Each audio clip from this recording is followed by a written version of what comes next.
Next, Western New York Magazine was able to catch up with the legendary jazz artist, Stanley Clarke.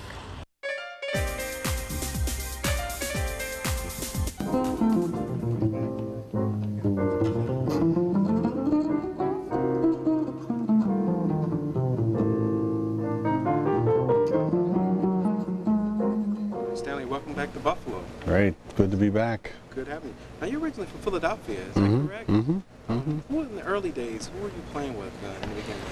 Actually, when I started out there, I lived down the street from a saxophone player. I don't know whatever happened to this guy, but his name was Byard Lancaster, and he was kind of, I think he was kind of an esoteric musician, like played free jazz, you know, and so as really young, I sort of started playing music with those kind of guys. They wore costumes and stuff.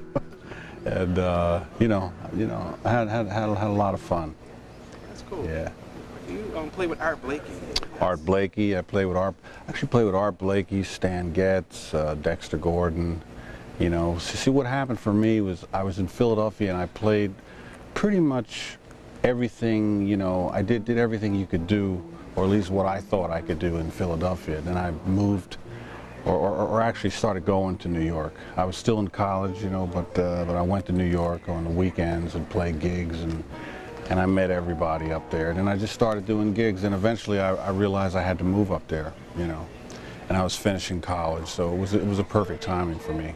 Who were some of your influences as bass? I think Charlie Mingus was the first real major bass influence for me because he was so well-rounded, you know. Not only was he a bass player, but he was a real prolific composer.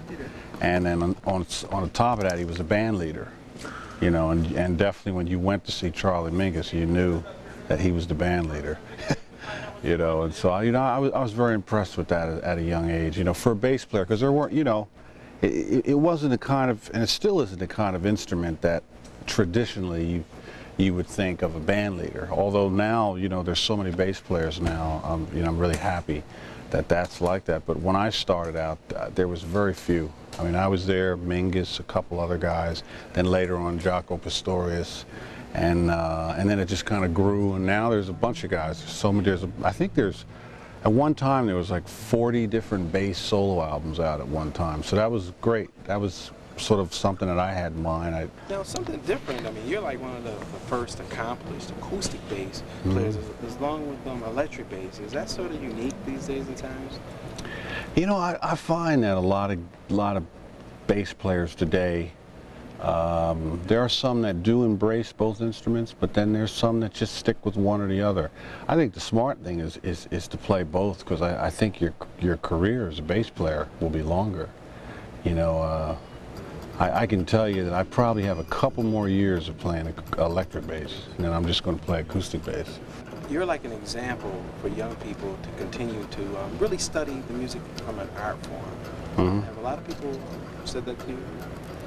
Yeah, and even a lot of people that just get into machines. I mean, I have a lot of friends that are hip-hop artists, rap artists, you know, like that, you know, the only difference between them and me is that I had the opportunity to study an instrument, and this guy didn't. You know, I was talking to a guy named Q-Tip, a guy with Tribe Called Quest, you know, and you know, very loves jazz music. You know, he never studied. He never had the opportunity to do it, you know. And, you know, why he never did that, I mean, there's 100 different reasons, you know, but the guy still has music in him, and, you know, and it's great. But I want to turn it to a local issue and ask you about a guy named ELVIN Shepherd, because Buffalo is home of a lot of great jazz. Did you know ELVIN? Yeah. He was a great, you know, he was known as he was a great teacher. He was an all-around musician. Aside from being a nice person, you know, he was a player, he was a writer, orchestrator, arranger, you know, composer, and teacher. He taught a lot of people, you know, and you know, people from Buffalo should. I'm actually, the question I have is, did they put a little statue up for him yet somewhere? Yeah, you know, he needs to put a little statue or a plaque somewhere in the street or something. You know, maybe you could get one of the. You know, like in Los Angeles, we have, I'm pretty sure you have guitar centers up here, right? Yeah.